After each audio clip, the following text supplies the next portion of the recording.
Estamos en un nuevo podcast de protagonistas para dar la bienvenida a esta plataforma de profesionales que trabajamos para la excelencia con nuestra labor profesional, con nuestra, bueno, ya me meto en el ajo, con la calidad personal de los que se han adscrito a esta comunidad.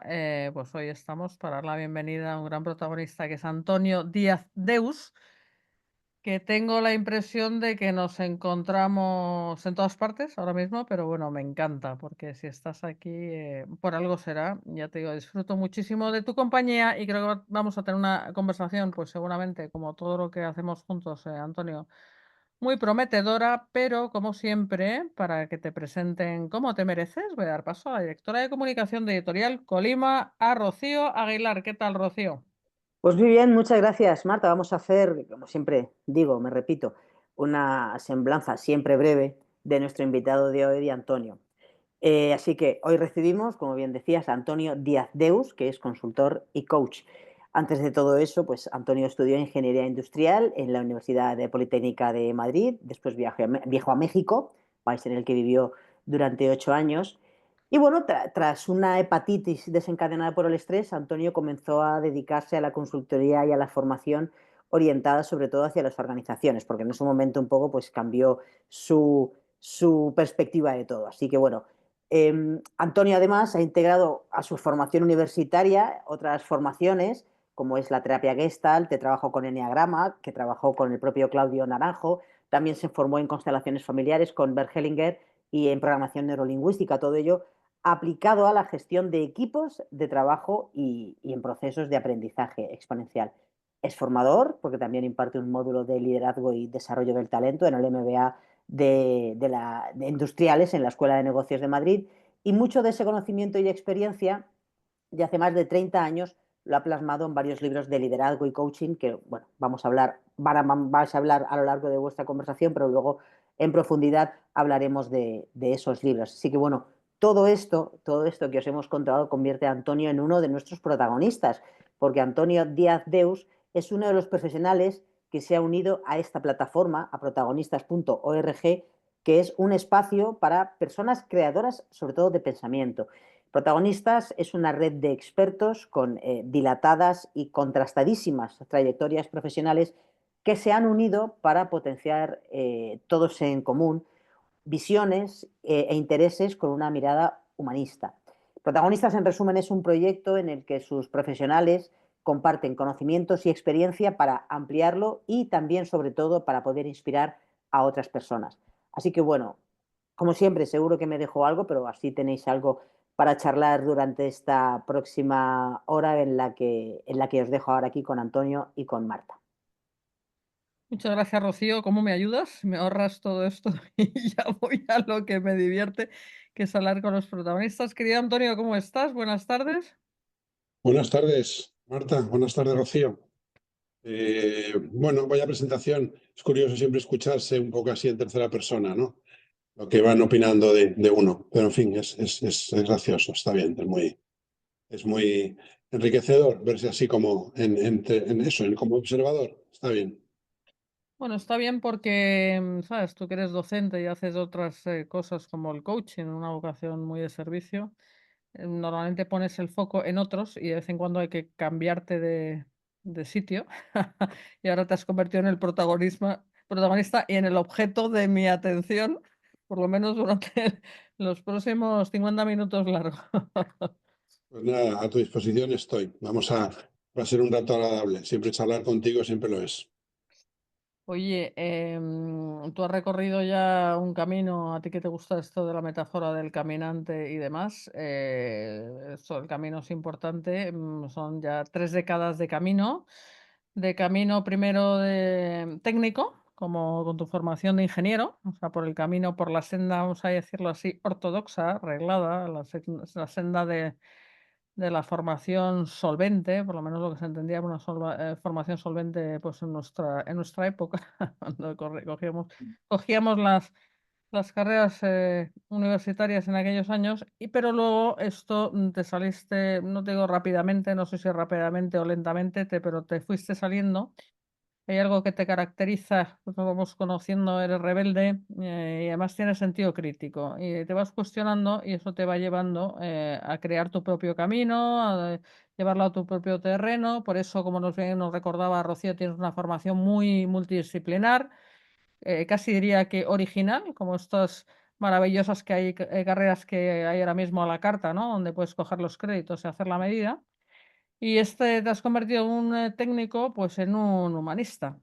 Entonces, cuéntame un poco este proceso de transformación a lo largo de unos cuantos años desde de Antonio para llegar al Antonio que tengo ahora delante mío. Pues es curioso, pero muchas veces yo miro para atrás y me doy cuenta de que las grandes decisiones no las he tomado yo, como que hay algo más allá, ¿no? Que te lleva, ¿no? Y así es un poco la vida, ¿no? La vida al final, las decisiones no las tomamos con el ego ni con la mente, sino que hay que dejarse fluir y al final la vida o tu propio yo superior te va llevando, ¿no? Entonces te das cuenta de que el conductor el pasajero del carruaje, como diría Gurdjieff, es el que acaba tomando un poco el control de tu vida, ¿no? Y eso es la parte bonita, ¿no? No es tanto el conductor.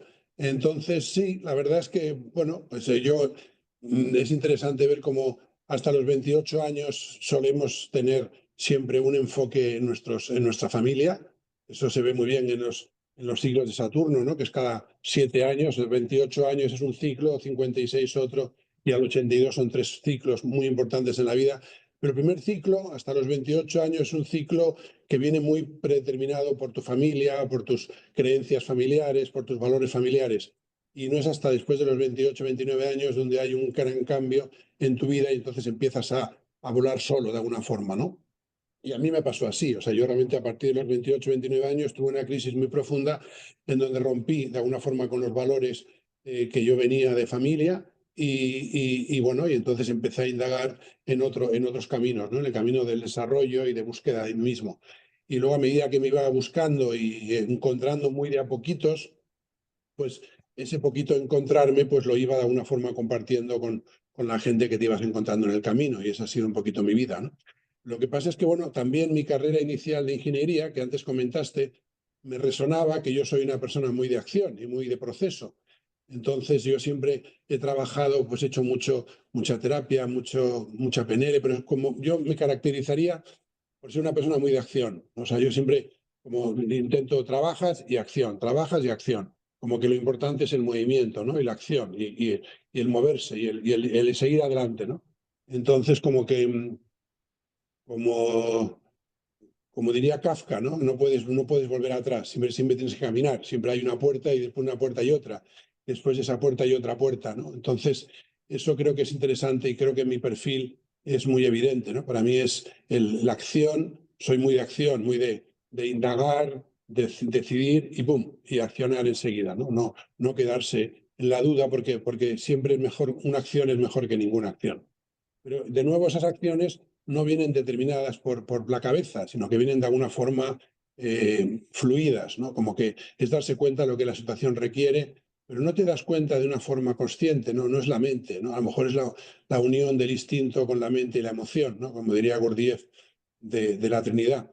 Entonces, pero es como dejarse fluir y dejar que el pasajero tome un poco el control de la nave. Eso, claro, lo digo ahora ya que uno tiene canas. Pero claro, yo esto pues hace cuando empecé no lo sabía, pero vas un poquito aprendiendo eso, ¿no? A dejarse fluir y a dejarse que la vida te sorprenda. Yo creo que es interesante, ¿no?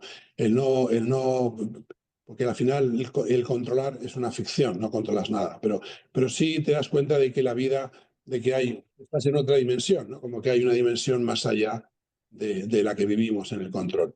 No sé si te he contestado más o menos, pero para mí va un poco por ahí. Me has contestado más que bien. Y me das muchos hilos de donde tirar en nuestra conversación, porque fíjate, estaba pensando en esa formación que siempre marca, esa formación ingenieril, como digo yo soy familia de ingenieros de caminos y estas cosas. He hecho mucha formación y coaching a ingenieros industriales, conozco un poco la mente de los ingenieros. Y bueno, esa es una formación predominantemente mental, sin duda lógica, y por lo tanto en exceso te puede llevar a cierta rigidez, incluso a aumentar el ego, porque un ingeniero es alguien, o por lo menos lo era hace unos años en este país. Lo era, lo era, lo era, lo era. Hay colectivos, ingenieros médicos, hay colectivos, bueno, pues se lo habrán ganado, ¿no? Pero ese camino de deconstruir al que te referías y de soltar, ¿cómo se hace? O sea, ¿requiere que la vida te vaya haciendo tropezar muchas veces para que te acabes cayendo de rodillas? ¿Lo puedes hacer tú solito? ¿Requiere de maestros que yo sé que tú te has encontrado alguno por el camino? ¿Cómo se va forjando, digamos, ese entendimiento, esa comprensión de lo que es la vida y que has expresado muy bien? Y yo creo en eso, que al final es dejarse un poco, lo has dicho así, fluir, ¿no? Yo creo que tú lo has dicho, ¿no? O sea, tú lo has dicho. Primero en la vida tiene que zurrarte bastante. Siempre se dice, yo siempre comento que lo que te enseña la vida es de los fracasos y de las humillaciones, y darte cuenta que no te funciona, y entonces te caes y te caes y te vuelves a caer y te levantas y te vuelves a caer. Y bueno, mi vida pues al principio fue un poco así, ¿no? Era un poco una especie de montaña rusa, ¿no? Que subía, bajaba, y conocí muchas veces la humillación y el fracaso. Y eso te hace de alguna forma entregarte un poco más a la vida, ¿no? Porque te das cuenta de que al final, lo que dices tú, ¿no? El ego, el control, no te lleva a ningún sitio. La ventaja de seguir con una estructura, digamos, de una carrera de ingeniería es que sigues estando acomodado a los procesos, que están muy bien, pero con procesos flexibles, ¿no? Que vas sobre la marcha. Pero claro, hay personas que aprenden. Pero eso también pasa con los médicos, que aprenden una cosa en la universidad, en la facultad de medicina, y luego se quedan ahí y no salen de ahí, ¿no? De lo que les han enseñado. O ingenieros, pero que al fin y al cabo las universidades son sistemas de creencias. Y entonces, bueno, está bien para empezar, pero luego hay que ir soltando, desde luego, ¿no? Igual que. Entonces, en ese sentido diría, primero, es muy importante el bajarte del guindo es muy importante, el conocer el fracaso, el conocer la humillación, el conocer el caerte, el bajarte. Eso es muy importante porque ahí te encuentras en cero, te encuentras en la nada, y eso es mucho. Eso es encontrarte en tus orígenes, el resetearse de alguna forma, eso es muy útil, eso diría que es básico. Entonces, claro, de alguna forma notas cuando estás ahí en el hundido, para entendernos, notas que hay una fuerza interior como que te lleva, ¿no? Entonces ahí empiezas a confiar un poco más en algo más allá de en tu mente, porque claro, la mente es muy limitada. Entonces, pensar solo en la mente y pensar en los procesos que has aprendido, aparte de arrogante, es muy inútil, yo creo. Entonces, tú has dado la pauta, ¿no? Primero es el caerse, el reconocerse, el hundirse un poco en la vida. Eso es muy interesante porque ahí Entonces, tú das cuenta que es una especie de transformación, ¿no? Una especie de reseteo. Y después el notar, el dejarse llevar, ¿no? El darse cuenta de que eres más. Yo soy más que eso, ¿no? Hay una frase que se usaba mucho en PNL, cuando se trabajaba la PNL de esa forma, ¿no? Que decía, bueno, tú cuando estás en una crisis, cuando estás en un problema gordo, dice, bueno, yo soy más que eso, ¿no? O sea, no dejarte llevar por las crisis o por las caídas, ¿no? O sea, que somos más que la caída, somos más que esa persona que se ha tumbado, una persona que está fracasada, ¿no? Que estoy fracasado hoy, pero mañana no. Entonces, como que somos más que todo eso. Entonces, el confiar en ese más que somos, eso es muy interesante, y yo creo que también es la base del coaching, ¿no? El darse cuenta de que somos más de lo que la mente nos permite ver. Eso sería un poco la contestación, ¿no? Como que la mente es la que nos limita, ¿no? El espacio mental es muy limitante. Entonces, eso diría un poco por ahí, ¿no? Darnos cuenta, como que hay que confiar un poco más en nosotros mismos, pero a un nivel más profundo, no solamente en nuestros recursos y no, confiar en nuestra alma, que nuestra alma es la que nos guía. Esto puede sonar un poco extraño, pero bueno, al fin y al cabo, y darte cuenta que hay sincronicidades, que de repente cuando tienes una crisis, de repente aparece una persona, que de repente te echa una mano, o de repente aparece una situación, o sea, no sé, yo siempre he dicho que Dios te ahoga pero no te mata, ¿no? Como que no hace falta creer en Dios para eso, es una especie de creer en una especie de que está más allá, ¿no? Como que, bueno, que la vida te lleva, no te hunde del todo. O sea, cuando te mueres, te mueres y te vas, pero antes de morirte hay muchas oportunidades Bien, bien, que hay que aprovechar. que hay que aprovechar. Sí, porque yo Esto siempre he dura dicho lo que que dura, sí. claro, yo siempre me gusta la metáfora de que la vida estamos como una estación de tren, ¿no? Y entonces vamos viendo los trenes que van saliendo, ¿no? Y entonces tienes que dejarte fluir. Dice, ay, pues me tomo este tren o me tomo este otro, porque claro, si tomo el AVE que va a La Coruña, pues me puedo parar en León, pero si tomo el AVE que va a Barcelona, pues ya no puedo ir a León. Entonces hay que ir viendo, ¿no? Que a veces los destinos finales no necesariamente son los destinos finales, pero sí te marcan dirección. Entonces, bueno, a mí me gusta la metáfora de la estación de tren, ¿no? De darte cuenta que estamos como una estación de tren y que hay trenes en los cuales merece la pena subirse y otros a lo mejor que no. Pero bueno, pasa que una vez que te has subido a un tren, mejor seguir, eso también es cierto. Oye, tú me vas abriendo ventanitas, que a mí también me gustan las metáforas, y me has abierto una que entro al trapo por ahí porque me llama mucho, has hablado de lo profundo. Si seguimos con el asunto del camino, o sea, ese camino hacia uno mismo y hacia lo profundo de la vida, ¿no? Has referido incluso al alma, o sea, has empezado a hablar de cosas ya muy enjundiosas. Y antes, en la otra pregunta que te he invitado a hablar de varias cosas, retomo una parte que se ha quedado ahí en el tintero, que es el tema de los maestros, sé que un maestro tuyo, o por lo menos referente, o por lo menos alguno que te invitó a probar otras cosas hasta ese momento desconocidas, seguramente por un joven Antonio, es Claudio Naranjo. Cuéntame qué papel juegan estas personas, pues estos referentes y estas personas clave que aparecen en el camino, y en este caso, que fue Claudio Naranjo y el eneagrama para ti. Bueno, yo conocí la primera vez a Claudio Naranjo en el año 92, que yo estaba muy perdido porque acababa de venir de México. Y yo en México fui a México con 22 años, entonces yo prácticamente pues, con la carrera recién acabada y yo era pues muy junior. Y entonces México para mí fue como mi gran padre, ¿no? Fue mi gran maestro, porque México es un país muy mágico y que te enseña mucho. Y entonces y yo aprendí mucho en México. Yo en México me hice un poco mayor, ¿no? Un poquito solo, pero me hice bastante.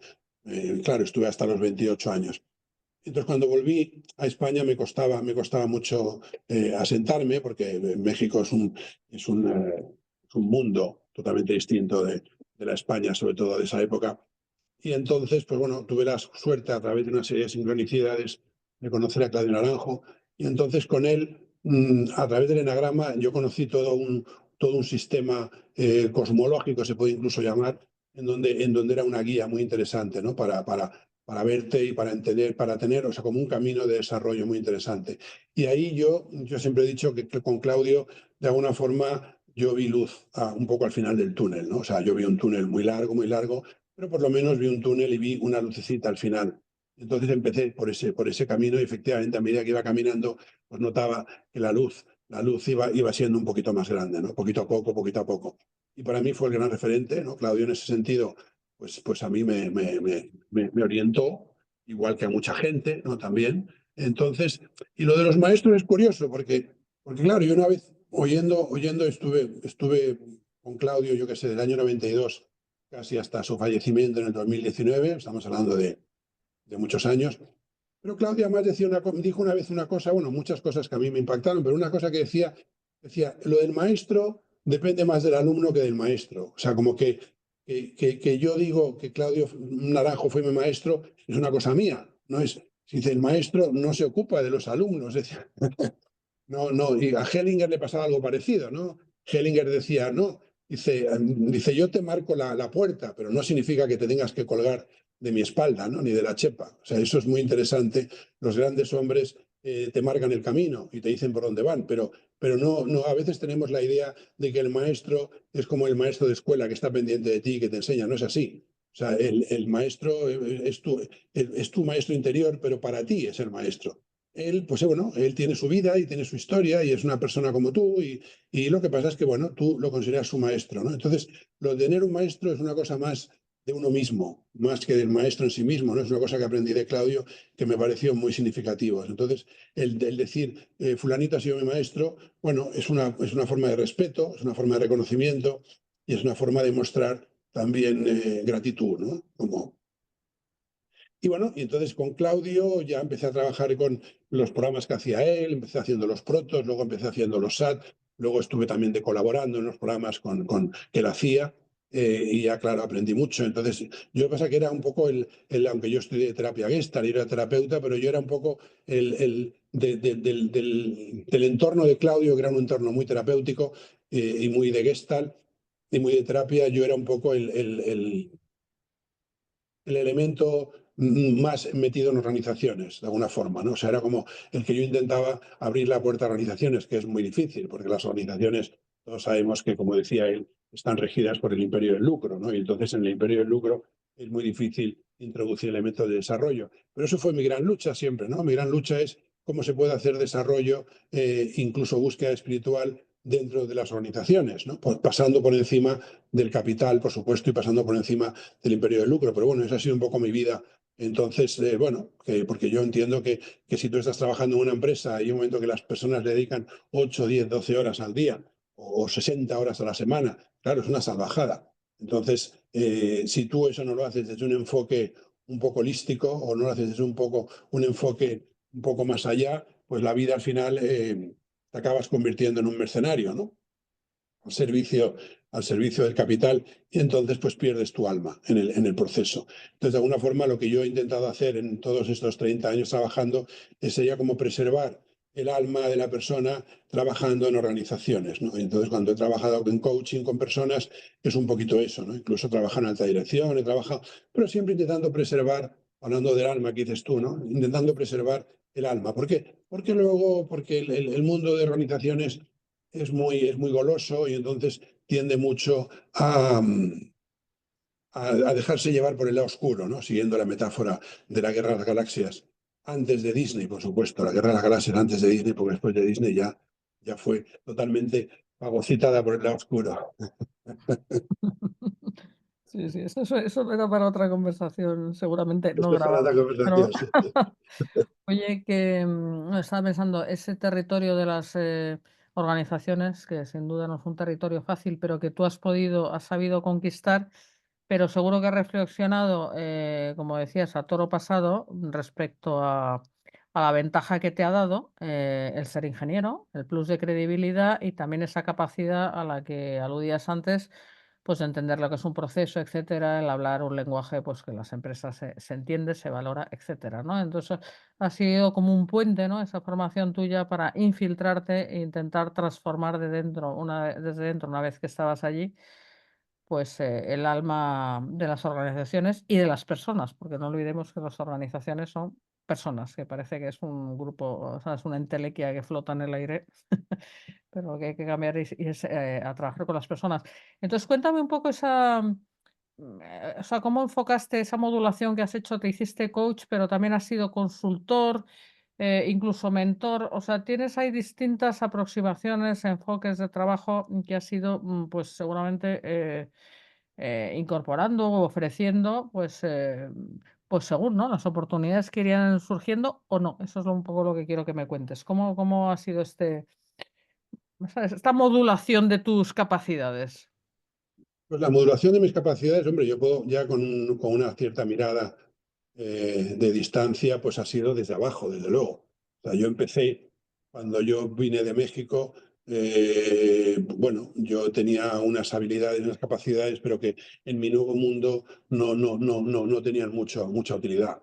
Entonces, bueno, pues yo empecé de cero, porque hay un momento que a mí yo me encontré en el fondo, entonces acabé vendiendo libros, acabé vendiendo, en esa época se puso muy de moda lo de la famosa multipropiedad, entonces yo estuve un tiempo pues desde abajo, o sea, desde cero, y a partir de ahí pues empecé a conectarme con personas, entonces empecé a trabajar en empresas que hacían formación, hacía la contabilidad, luego empecé a hacer algún cursito, luego conseguí engancharme a un proyecto de General Motors de outdoor training. Entonces pero fue como desde abajo, o sea, muy desde abajo, muy desde abajo.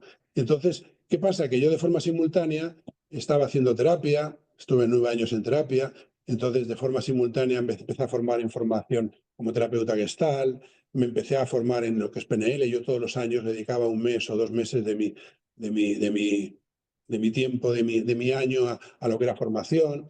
Entonces empecé a formarme básicamente en PNL y en terapia Gestalt. Y entonces, pues toda esa formación que yo me iba haciendo, pues me iba ayudando a ir subiendo poco a poco escalones, ¿no? Entonces, pues yo cuando empezaba, pues hacía, por ejemplo, empecé a hacer dinámicas de grupo, porque yo la formación en Gestalt me daba muchas habilidades para hacer terapia de grupo, dinámicas de grupo dentro de organizaciones. En esa época los formadores clásicos de organizaciones no sabían hacer dinámicas de grupos, pero yo aprendí a hacer dinámicas de grupo en la terapia.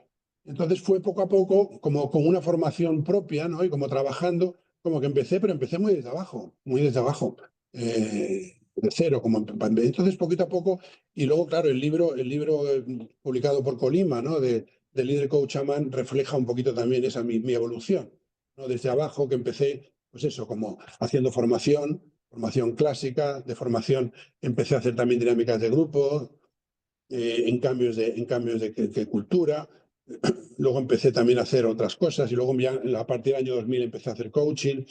Entonces, pero fue como toda una evolución, ¿no? Luego conocí el mundo sistémico, empecé a hacer constelaciones. O sea, fue como que siempre he sido muy curioso con el mundo del desarrollo. Entonces, todo lo que yo me iba trabajando en mí mismo poco a poco, iba subiendo poco a poco en autoestima y en valores y me iba haciendo de alguna forma un poquito más grande por dentro, pues de alguna forma se me iba reflejando en el mundo de organizaciones porque iba subiendo mi caché, para entendernos, o iba subiendo mi carisma, o iba haciendo mejor las cosas, ¿no? Y iba siendo valorado mejor por el mercado.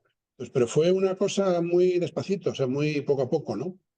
Entonces, esa ha sido un poquito mi evolución. Y bueno, claro, porque además estaba apretado con el tema del dinero y tenía que hacer cosas que a lo mejor no quería. En fin, he tenido una vida en ese sentido bastante normal, en clase media, de luchar por conseguir un sueldo, casarte, tener un hijo, una hija que tengo, y bueno, y moverte para sacar adelante la familia, ¿no?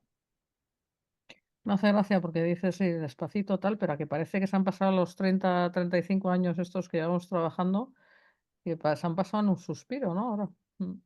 Pues sí, a medida que vas teniendo más años, el tiempo parece que va más rápido. Pero sí, efectivamente, claro, pero ha sido una cosa poquito a poco, ¿no? Como de ir subiendo, bueno, y poco a poco, y luego la vida te va dando las oportunidades, ¿no? Pero desde luego, ya más por mi carácter, pues eso, pues de repente, si me venía arriba en algún momento y se me subía el orgullo, la vida me zumbaba y a la siguiente me bajaba, ¡bumba! Y me daba. Entonces la vida como que me ha subido y bajado bastantes veces. Y entonces eso me ha enseñado mucho, claro, porque enseguida como que tienes un éxito y el gran problema del éxito es que te viene la soberbia, ¿no? Y entonces la soberbia te impide ser eficiente o ser eficaz en tus nuevos trabajos. Entonces siempre la soberbia es la gran enemiga a batir, yo creo, ¿no? La prepotencia, el orgullo, todo esto es siempre una gran lucha constante. Oye, antes cuando hemos empezado a hablar, yo he dicho que estás en todas partes y bueno, tú te has referido a algunas cosas para los que nos oís. Voy a recapitular y ordenar un poco. Este señor y yo hemos sacado juntos su libro hace unos cuantos años, un libro a las 4 llaves estupendo sobre enneagrama. Hemos hablado un poquito.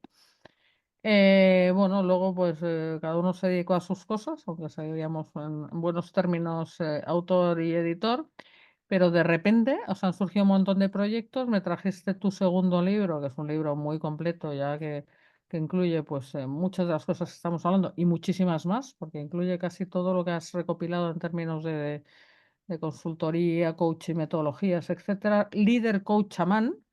Siempre te has distinguido por la originalidad o por ese guiño a lo profundo, ¿no? O sea, lo de chamán es como para marcar impronta, ¿no? No es un líder coach cualquiera. Aquí tenemos un puntito, no voy a decir extravagante, pero sí, ¿sabes?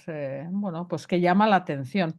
Entonces, vamos a hablar de esta parte chamánica, porque me hace gracia, claro, evidentemente tú y yo hemos presentado juntos el libro, te he oído cómo lo cuentas, pero sí me gustaría, intentas bajarle un poco el tono, ¿no? Chamán, chamán, tampoco es que sea yo chamán, pero háblame de este guiño a salirte siempre un poco porque tú eres así, o sea, tú lo has ido contando, tú has ido embarcando muchas disciplinas, tienes una forma de ver la vida, pues, o sea, muy holística, muy trascendente.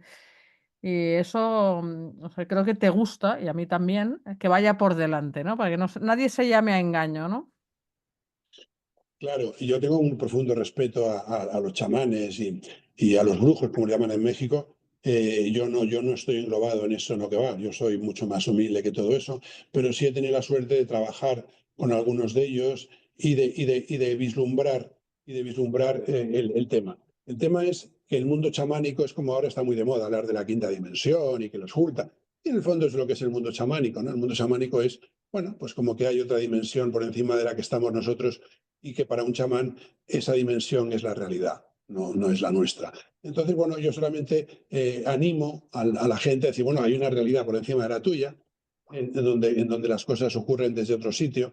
Y entonces, bueno, pues eso es una fuente de inspiración para ti, ¿no? O sea, el mundo, esa otra dimensión de trabajo, eso ya estamos hablando de, yo qué sé, hay mucha, Glimber, Jacobo Glimber, muchos, o sea, hoy en día hay mucha literatura al respecto de esa quinta dimensión o de ese otro mundo chamánico en donde yo lo he olido, yo he estado un poquito ahí y a mí me ha servido mucho, ¿no? Entonces, claro, yo cuando hablo de líder coach chamán no es tanto un líder de chamanismo, o sea, un libro de chamanismo, que yo no me atrevo a entrar ahí, pero sí, como decir, el líder tiene que ser consciente de que hay otra realidad de donde puede beber y donde hay una fuente inagotable de inspiración y de fuerza y de poder donde entonces el líder tiene que tener un poquito la humildad de lo que decíamos antes, ¿no? De la búsqueda del alma. La búsqueda del alma, en el fondo, es el mundo chamánico también, ¿no? O sea, porque en el fondo el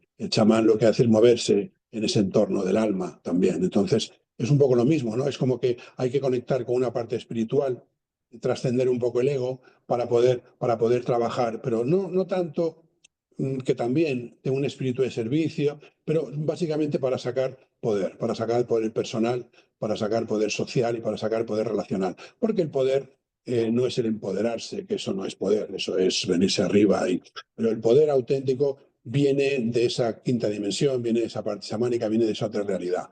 Entonces, viene del alma. O sea, por eso yo de alguna forma hablo del líder coach chamán como que el líder debe estar debe por lo menos creer en esa otra entidad, en esa otra realidad que está por encima de la suya y como que tiene que ser humilde ante eso, ¿no? Es como que a eso me refiero, por eso me refiero. En lo de chamán, bueno, pero el libro es un libro muy de proceso, es un libro muy estructurado, muy organizado, pero lo de chamán es un guiño a, bueno, date cuenta de que hay un mundo más allá, más grande que el tuyo, y del cual puedes beber, ¿no? Y con el cual puedes, de alguna forma, filtrear, ¿no? Y ese filtreo, esa parte seductora, ¿no? Como el bailando con la sombra, como se dice, pues también que esa es otra historia, lo de la bailar con la sombra. Pero eso te da mucha energía, te da mucha vida. No sé si soy capaz de explicarlo, pero cuando en Colombia, que estuve trabajando hace unos meses, me decían, no se te ocurra decirlo de chamán, porque aquí la palabra chamán está muy desprestigiada y tal. Digo, no, digo, si lo mío es una metáfora, ¿no? de chamanismo, ¿no? A mí siempre me ha llamado la atención que los primeros chamanes eran mujeres. La palabra chamán viene de Mongolia. Entonces, las chamanas en las tribus, la chamana era normalmente era una mujer, una de las ancianas de la tribu, que era la que se ocupaba de los recursos, era la que se ocupaba de que permitía o no permitía nacimientos, ¿no? Porque si la tribu le iba bien, había nacimiento, pero si la tribu le iba mal, no permitía que hubiera nacimiento. Entonces era como que era un ser más allá del jefe que se ocupaba de la parte del mundo sostenible de la tribu, para entendernos, ¿no? Ahora que está tan de moda la palabra sostenible, que era como que estaba más pendiente de la supervivencia de la tribu a largo plazo. El jefe se ocupaba más del día a día, de los procesos. Entonces, de alguna forma, la metáfora va un poco por ahí, ¿no? Como que el líder tiene que estar más pendiente también de eso, ¿no? De la parte sostenible, de los recursos, de las personas, no solamente de la gestión. Entonces, por eso el líder chamán tiene que ver con ese aspecto, ¿no? Y luego, bueno, si tú te mueves un poquito, te das cuenta que en México, por ejemplo, es un país de mucho chamán, de mucho brujo, porque manejan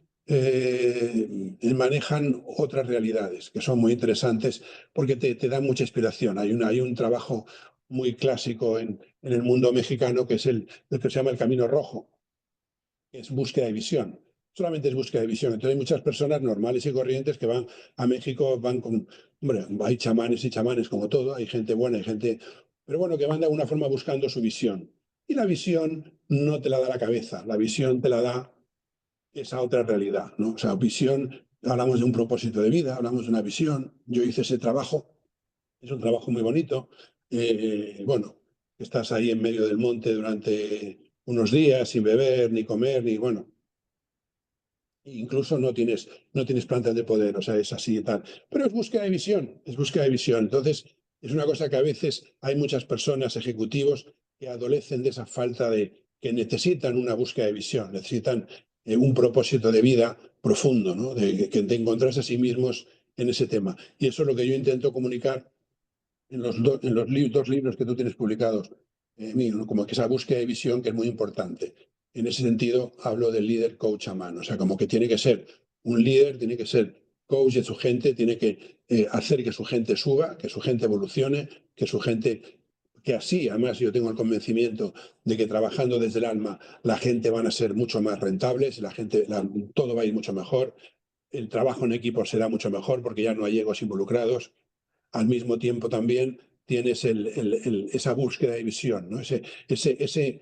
Ese conocimiento de tu propósito de vida, ¿no? Y darte cuenta que estás alineado en tu propósito de vida y eso da mucha energía, eso da mucho poder, eso da mucho poder y las cosas funcionan desde otro sitio. En ese sentido me refiero a lo de chamán.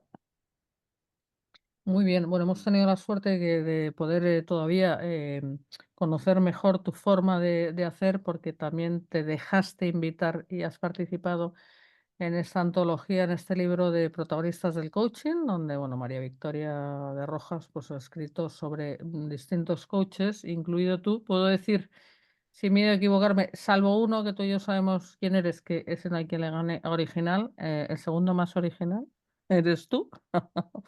En El ese segundo, el libro, segundo, el segundo. porque introduces cosas que, bueno, tú conoces más que yo, pero a mí por lo menos me suenan, me interesan. Hablas de coaching sistémico, hablas de constelaciones, hablas de cosas que están ya muy incorporadas y muy trabajadas, pero para mucha gente pueden sonar todavía a cosas muy misteriosas o sorprendentes, ¿no? Y como hay toda una ciencia detrás de eso ya totalmente contrastada, bueno, pues me gusta que tú que lo has desarrollado y conoces muy bien todos esta forma de abordar. Por ejemplo, el tema de sistemas. Es que yo hablo de coaching sistémico, es que hay gente que lo de sistemas es que no sabe ni lo que es, Antonio, no sabe que forma parte de un sistema, no sabe lo que es un sistema. Y creo que esto es necesario que vamos por detrás, ¿no? Y por lo tanto, tú que pareces muy vanguardista, o sea, yo creo que empiezas a ser un clásico ya, que hay que poner más en valor para que la gente rezagada empiece pues, a Ya. engancharse a ciertos Bueno, asuntos, ¿no? claro, hay que entender primero que el mundo de la empresa ha ido siempre a rebufo del mundo de la terapia. Es decir, primero en el mundo de la empresa, o sea, en las cosas raras, o sea, cosas raras, quiero decir, lo más novedoso de la empresa siempre ha venido a rebufo del mundo de la terapia. Entonces, cuando se puso muy de moda el análisis transaccional, lo de todo el mundo, todo el tema del enfoque adulto, padre, niño, entonces eso fue una revolución en el mundo de las organizaciones y entonces todos los formadores y todos los consultores hablaban todos de la terapia de análisis transaccional. Después se puso muy de moda todo lo que es la PNL y entonces automáticamente en el mundo de las organizaciones se empezó a hacer PNL y PNL, programación neurolingüística, que Bandler, que Binder, y entonces se puso... Y luego la Gestalt entró un poquito más allá de la psicología conductual, pero la Gestalt no encajó muy bien porque eso de que la gente pudiera decir lo que pensaba en grupos de trabajo no cuadró, porque no cuadró. Sin embargo, luego finalmente entró el mundo de Hellinger. Hellinger era un gran terapeuta que falleció en 2019, alemán, y él desarrolló todo un sistema de las constelaciones, que era la terapia familiar sistémica, en donde se trabajaba mucho, en lugar de trabajar la persona individualmente, se trabajaba la persona en relación a su familia, ¿no? Era un esquema muy familiar, en donde, bueno, pues había una serie de reglas, en donde se trabajaba el padre, la madre, los hijos, y no solamente eso, sino también si había habido muertos en la familia, si había habido abortos, y se trabajaban los abuelos, los bisabuelos, y había un trabajo muy interesante de Hellinger que él sacó todo el tema de lo que son las lealtades invisibles, ¿no? Que se había establecido años atrás de que había unas ciertas lealtades de generación en generación. Entonces, eso fue una evolución. de la terapia familiar sistémica que empezó Virginia Satir en su momento, pues hablando de familias funcionales y familias disfuncionales. Entonces, claro, ¿qué ocurre? Que si tú, por ejemplo, tienes una familia profundamente disfuncional, tú vas a trabajar a una organización y tú te llevas eso. Entonces tú te vas a comportar también de forma disfuncional en tu grupo de trabajo, en tu equipo de trabajo. Entonces, claro, por ahí hay una salida muy interesante para el mundo de organizaciones, porque, por ejemplo, un señor que es hijo único, pues tiene unos vicios de hijo único. Y cuando ese señor se pone a trabajar en equipo o a gestionar un equipo, pues esos vicios de hijo único se los va a llevar. O una persona que es el pequeño de la familia, que ha sido el mimado, pues cuando trabaja en un equipo de trabajo, pues se comporta como el mimado. Eso que son cosas de sentido común, pero claro, tienen mucha chicha detrás y tienen mucha forma de trabajar. Entonces, claro, cuando trabajas en coaching, el ver tu cliente desde una perspectiva sistémica es fundamental, porque te das cuenta ya más allá del ego, más allá de la caracterología que te puede dar un mapa cualquiera como el enagrama, tienes que ver también en la parte sistémica, ¿no? Y luego también hay cosas que, por ejemplo, si o sea, hay muchos traumas heredados, ¿no? Si tus padres, por ejemplo, han tenido mucha mala relación, o si tú has tenido malos tratos, o si tú, entonces resulta muchas veces que esos malos tratos vienen heredados de los abuelos. O sea, no solamente es un enfoque, digamos, individual, como sería la terapia individual, sino que también hay un enfoque sistémico. Entonces, bueno, en organizaciones se ha ido bebiendo mucho del mundo de la terapia, por eso salió toda una estructura que Gunther Weber, un alemán, lo empezó a desarrollar, que eran las constelaciones organizacionales, que es una especie de apéndice del mundo de Hellinger dirigido a organizaciones. Y hay toda una disciplina, y hay muchísima gente que trabaja en constelaciones organizacionales y que hace lo que llaman coaching sistémico, que es específicamente un coaching dirigido a lo sistémico y que se trabaja mucho en organizaciones. O sea, es una cosa, vamos, no, yo trabajo, claro, como coaching sistémico y he trabajado mucho, pero hay mucha gente que hace eso, en eso yo no soy especialmente, así como en Enagrama quizás he sido más vanguardista, pero en tema de coaching sistémico hay mucha gente que lo hace. Entonces, claro, ahí nos encontramos con que el coach se va nutriendo de herramientas que vienen del mundo de la terapia, que vienen del mundo de la psicología, como puede ser, pues eso, le he dicho PNL, he dicho el mundo del enagrama, el mundo de la terapia Gestalt, el mundo de las constelaciones, y en donde tenemos muchísima riqueza para trabajar. Pero claro, pero con un enfoque distinto, porque no estamos en terapia, estamos en coaching. Entonces, el terapeuta muchas veces se pone a indagar en el pasado, pero el coach no tiene necesidad de indagar en el pasado, porque lo que estás es enfocado en el futuro. Aunque a veces el buen coach tiene que mirar un poquito en el pasado, pero como decía antes, con un enfoque en la acción, con un enfoque en la solución, no en el problema. ¿No? Es una cosa muy interesante que también viene del coaching sistémico, que es el enfoque en soluciones y no el enfoque en problemas. Que de nuevo viene de todo el mundo de la terapia breve estratégica que salió hace muchos años en Milwaukee, que eran terapias que se hacían en 15 a 20 minutos, a terapeutas que eran con chavales jóvenes que tenían problemas, y eso también fue al mundo de las organizaciones y se convirtió en terapia breve estratégica, en enfoque breve estratégico en organizaciones. Como vemos, es muy interesante porque hay como una especie de línea, a veces bastante gruesa, no es que sea delgada, pero hay mucho trasiego de unas técnicas de un sitio a otro. Y entonces, bueno, Y, el mundo sí, sistémico en ese tema. ¿Eh? da gusto escucharte, ¿eh? Bueno, yo como te tengo muy leído, pero da gusto, se nota que eres muy buen docente. Y bueno, estamos haciendo como un repaso así rápido de un montón de cosas que darían para, y ya lo haremos, muchas más conversaciones más para poder profundizar en muchos de los temas que solamente quedan apuntados. Me quedo con las ganas, que lo voy a hacer porque me quedan unos minutos para preguntarte si tú has encontrado el Santo Grial, es decir, esto de lo que a lo que te referías como cogollito, que es tu propósito profundo, eh, tu misión conectada Ay, con tu visión. ¿Lo tienes? bueno, estoy en ello, pero a mí me gusta mucho la literatura artúrica. Yo creo que a ti también. Sí. Entonces, en la literatura artúrica, Perceval, en uno de los libros que publicó Ciruela que tiene publicados, toda la literatura artúrica, Ciruela en eso es muy generoso, publicando libros además muy bien publicados. Y entonces a mí me llamó mucho la atención de la búsqueda del Grial, porque la búsqueda del Grial tiene que ver con la búsqueda de Perceval.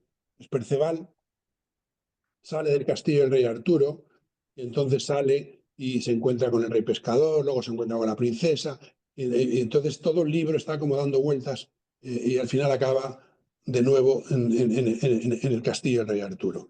Y es un poco, y esa es la búsqueda del grial, ¿no? La búsqueda del grial es como que tú sales como buscando el amor, ¿no? Entonces vas haciendo cosas, eres generoso, vas dando, vas no sé qué, y vas buscando el amor de los demás. Y al final vuelves al castillo, ¿no? Vuelves a ti y te das cuenta que el amor lo tienes en tu interior.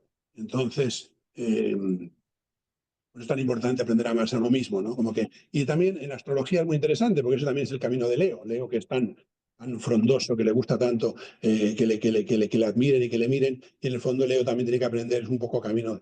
Entonces la búsqueda grial, como yo la entiendo, es eso, ¿no? Es una búsqueda como que tú vas buscando el amor y al final te das cuenta que el amor lo tienes dentro. Y entonces te da gusto contigo mismo. Entonces, bueno, yo estoy en ese camino. Después de toda una vuelta de ir mucho para atrás, bueno, y sigues dando, pero ya trabajas, eh, cada vez sigues más a tu corazón, para entendernos, ¿no? O sea, al final tu guía es tu guía interior y es tu corazón. Eso es un poquito o sea, de tener muchas referencias externas, al final, pues tus referencias son más internas, ¿no? Y entonces ahí te equivocas menos. Ahí te equivocas menos. Está bien lo de dar muchas vueltas para volver al punto de partida. Pero Sí, bueno, sí, en sí. el camino ya sabemos que en el camino está el asunto, ¿no? Hay que hacer Claro, en el el camino camino. está la chicha, sí. Sí, al final, claro, al final el camino. Y bueno, y en el fondo, como dice Jodorowsky, tenemos que prepararnos para morirnos sin apegos. En el fondo es eso, ¿no? Es morirte sin apegos. Entonces, bueno, pues al fin y al cabo, desde que nacemos nos estamos preparando para la muerte. O sea, la vida no deja de ser un camino para prepararse para la muerte, que la muerte no deja de ser un paso a otra dimensión. No significa que nos vayamos. Tampoco vamos al cielo ni vamos al infierno, bueno, vamos a otro sitio. Pero es como, para mí la vida es como un prepararse para eso, ¿no? Entonces, bueno, cuando estás preparado o no, pues te vas. Pero es importante ese camino de desapegos, ¿no? De eso, de liberarte de apegos. Y entonces, claro, si estás muy hacia afuera, muy buscando, al final, inevitablemente en la búsqueda del grial, acabas volviendo a casa, volviendo a casa. Oye, bueno, me lo paso fenomenal contigo, por eso ya van 4, si no habéis seguido la pista, proyectos juntos, más uno de divertimento, que por cierto presentamos este próximo martes, el día 11, porque no sé cuándo vamos a emitir este podcast, la verdad, pero ahí mando a mis chicos, el día Sí, 11, a lo ese martes mejor. estaré ahí, desde luego. Hemos hecho una antología para divertirnos, un grupo de autores de Colima, para hablar de lo imposible, que es un tema que me parece muy divertido. Pues ahí yo, desde luego, no pienso fallar en esa reunión. Sí, sí, no, no, sí. Y los que nos oigáis, si esto se emite antes, estáis invitadísimos, porque viene Javier Luxor a hacer una actuación de lujo, es el mejor mentalista que hay en Europa y bueno, vamos a pasar muy bien, la verdad. Oye, tenemos siempre tú que eres escritor de libros, lo vas a entender, tenemos una buena sección de librería siempre en los podcasts a cargo de Rocío y a ver qué recomendaciones de lectura nos traes hoy, Rocío. Pues sí, hoy vengo con el zurrón lleno, así que voy a empezar rápido, porque la primera es doble, que es por supuesto, obviamente, los libros que ha escrito Antonio, los libros completos que ha escrito Antonio, que ha editado con Colima.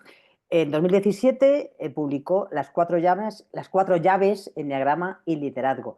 Antonio nos habla de esta herramienta de autoconocimiento, el Enneagrama, nos describe en su libro los 9 caracteres o más caracteres de este sistema y también los aspectos más conflictivos también de cada carácter, que son los que le impiden tomar decisiones acertadas, gestionar adecuadamente las relaciones, hacer las acciones correctas y pues, mantener una mirada global. Los 9 caracteres o máscaras son el cumplidor, el amable, el competidor, el sensible, el estudioso, el comprometido, el sociable, el depredador y el hippie, que describe los 9 tipos de personalidad y sus interrelaciones entre ellas. Antonio nos muestra un camino para cada máscara, para que cada máscara sea capaz de liberarse y liderar a otros desde la luz, no desde la oscuridad, ese lado luminoso que hemos estado hablando antes, buscando la felicidad para sí mismo y también para las personas que le rodean. Así que este libro, Las 4 llaves, Enneagrama y Liderazgo, Antonio parte de la premisa de que la posición social, el dinero o el nacimiento no suponen ventajas a la hora de ser un buen líder, sino que al contrario, muchas veces todo esto lleva a las personas a desarrollar su importancia personal en exceso y a olvidar que el liderazgo es una profesión de servicio. Y hace unos meses, hace muy poquito tiempo, Antonio publicó su segundo libro con Colima, que se titula Líder Coach Chamán, que también se ha hablado de él, en el que nos ofrece un manual tanto para los interesados en coaching, que quieran descubrir una visión más allá de lo convencional, como para quien quiere explorar sus propias dotes de liderazgo. Este libro, Líder Coach Chamán, es un libro muy práctico porque incluye ejercicios y nos aporta una visión muy integradora y profunda y del tradicional enfoque del coaching. Porque además Antonio parte de la idea de que antes de liderar a otros, el líder coach tiene que aprender a liderarse a sí mismo. La segunda recomendación de hoy se titula Tú eres lo único que falta en tu vida. Es un libro escrito por Borja Vilaseca y nos brinda un libro sobre eneagrama para profundizar también en nuestro autoconocimiento, para ser consciente de cómo el ego, según dice él, nos mantiene esclavizados. Él también, obviamente, el eneagrama se ha consolidado como una herramienta muy eficaz para iniciar ese viaje de autoconocimiento, como decíamos antes, porque va a la raíz de nuestros conflictos emocionales y existenciales. Fundamentalmente porque es fácil de poner en práctica, porque es apta para los escépticos y sobre todo porque funciona. Enseguida aporta resultados tangibles. Se trata básicamente de un manual de instrucciones bastante preciso de la condición humana y describe también a grandes rasgos, como antes decíamos, los 9 tipos de personalidad que determinan por qué en general somos como somos. Su gran aportación es que hace una radiografía del ego y del ser esencial para así poder ser más consciente de las luces y de las sombras que habitan dentro de cada uno de nosotros. Y como también habéis comentado en vuestra charla, no quiero dejármelo atrás, Antonio ha participado en 2 de los últimos libros que ha publicado Colima. Por un lado, Protagonistas del Coaching, que es un libro escrito por María Victoria de Rojas, que reúne los perfiles de 17 de los más importantes profesionales de este sector, entre los que, por supuesto, tenemos a Antonio Díaz Deus. Y por otro lado, tenemos este libro, también coral, que se compone de 16 relatos en primera persona de sucesos inexplicables y asombrosos, que se titula Antología de lo Imposible, y uno de los relatos de ese libro, que recoge ese libro, está escrito por Antonio. Así que bueno, estas son las recomendaciones de hoy, espero que os gusten. Todos estos libros, como siempre, están en nuestra web www.libreriacolima.com y si estáis en Madrid nos podéis visitar en nuestra tienda de la calle Covarrubias número 28. Muchas gracias. Gracias a ti, Rocío, por recordarnos y ordenarnos aquí toda la producción literaria de aquí de nuestro protagonista de hoy, de Antonio. Antonio, oigo a Rocío, pienso sobre nuestra conversación improvisada, pienso que no paramos de hacer cosas. Tengo la suerte de que últimamente he coincidido mucho contigo y hago cosas contigo porque me gusta y lo disfruto mucho. Mi cuestión es, mi reflexión te la lanzo. Tenemos que dejar de hacer tantas cosas. Tenemos que dejar de hacer ¿sabes? Fogueo y hacer algo mucho más relevante. Em, bueno, con esto es suficiente para comentar. Hombre, no sé. Yo últimamente estoy muy liado, la verdad, haciendo muchas cosas, pero no solamente como que yo lo que voy viendo es que vamos teniendo, yo por lo menos en mi caso voy teniendo varias identidades. Y entonces las identidades es importante que estén conectadas con una identidad mayor o una supraidentidad. Y en tu caso te veo mucho igual, o sea, tú como que te eres capaz, tienes una habilidad de sacar lo mejor de la gente. A mí, como siempre, me encanta que me hagas entrevistas porque siempre me sacas mucho, me exprimes mucho como una esponja y eso me gusta. Pero bueno, tú eres también muy camaleónica, entonces tú tienes como muchas identidades también. Entonces, yo diría que no es tanto hacer muchas, o sea, es como compaginar todas esas identidades. No sé si te he contestado, como que es importante cómo se van sincronizando esas identidades en un propósito mayor.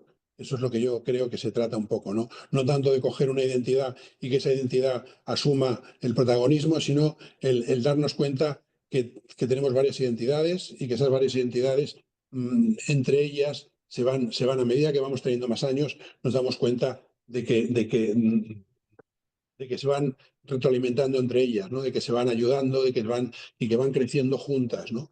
En un propósito común. Entonces, eso es un poquito lo que yo también te veo a ti, que tienes como que muchas identidades, tienes muchos en la editorial, tienes como muchos frentes, y entonces, claro, tienes que manejar varios frentes a la vez.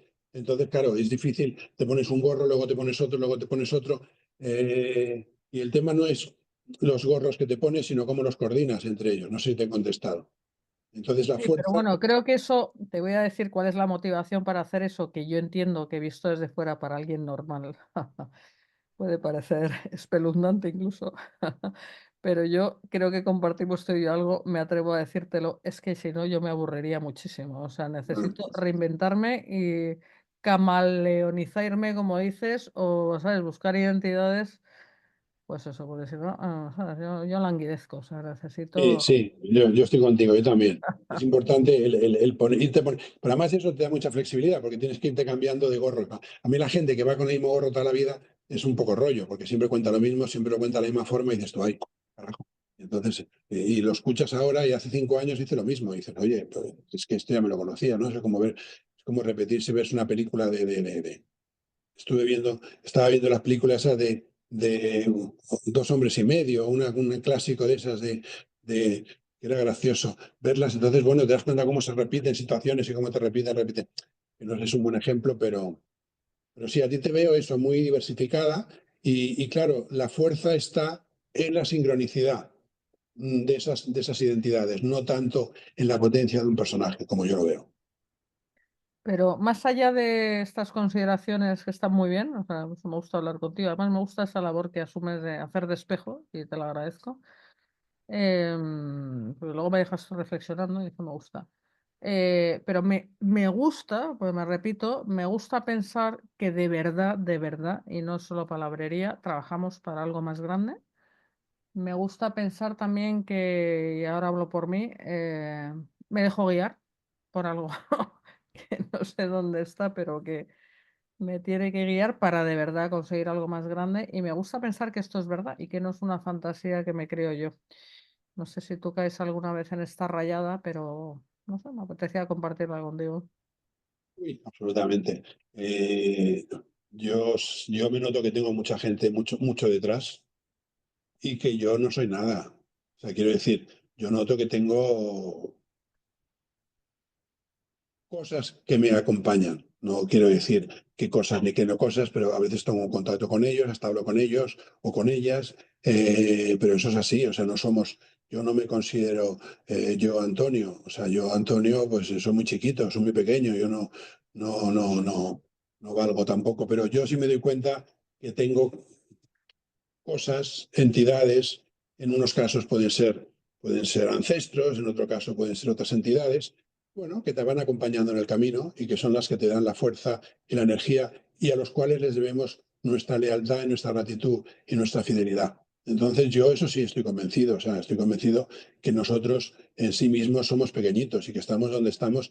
Y además tú notas, cuando tú estás buscando, estás incómodo y te das cuenta que no estás en tu sitio, pero tú cuando notas que estás en tu sitio, y notas que las cosas te funcionan bien, notas que tú sales por la calle y que las cosas te funcionan, tú te das cuenta de que tú estás siendo guiado.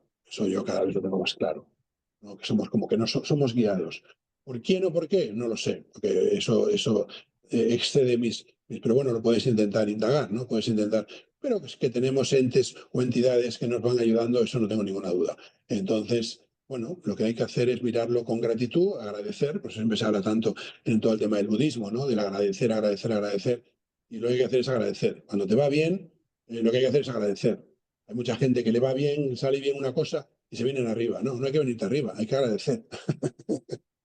Entonces, todo un poco así, ¿no? Entonces, darnos cuenta de que eso es ver la vida con humildad, ¿no? Como yo lo entiendo. Por lo menos es lo que yo voy aprendiendo, ¿no? En la vida. Un poco de humildad, que me cuesta mucho lo de la humildad, pero y que las cosas que tú consigues no las consigues tú, ¿no? Entonces como que dices, ay, hay cosas de repente que te salen especialmente bien y luego miras para atrás y dices tú, pues a lo mejor he tenido muchas ayudas, ¿no? Y no ayudas de amigos ni de familia necesariamente, ¿no? Pero tú te das cuenta de que ha habido cosas ahí en medio que te han funcionado mucho mejor de lo normal. Y cuando tú lo ves con humildad y lo ves con agradecimiento y con gratitud, te siguen ayudando. Pero si intentas monopolizarlo, te dejan de ayudar. Eso es un poquito, no sé si suena un poco raro lo que estoy diciendo, pero y un poco ya a mí, yo a ti te veo que tú estás en la labor que estás y que tú estás, yo te veo, estás siendo guiada. O sea que tú eres una mujer con mucha fuerza con mucha energía. O sea que tú de carácter tienes un punto así como muy estructurado, pero luego la vida te ha llevado a ser desestructurada, con lo cual ahí me siento muy cercano contigo también, ¿no? Porque tú también eres muy recia, eres muy estructurada, pero luego la vida, o sea, luego, claro, en la editorial que tienes, te comportas con todos esos mogollón de personajes que tienes alrededor, y entonces no te queda más remedio que ser estructurada. Y eso veo que es un poco tu camino, por lo menos uno de tus caminos. No sé si te sirve eso, pero es una... No, me sirve y me divierte el gran teatrillo del mundo. Pero bueno, Sí, está muy sí. bien. Lo paso bien contigo, ya te he dicho. También me gusta ser agradecida y va a llegar el momento de agradecer. Estaba pensando que ahora que se llevan las series, que yo no veo porque no me da tiempo, pero esto, ¿sabes? Todo lo trocean en capítulos que nunca se acaban. Pero no hay esto que había antes cuando veíamos las películas que luego hacían la segunda parte que decía continuará, que es lo que me gustaría a mí poner ahora de cierre de esta conversación, continuará. Bueno, pues continuamos cuando quieras, tú sabes que yo estoy disponible.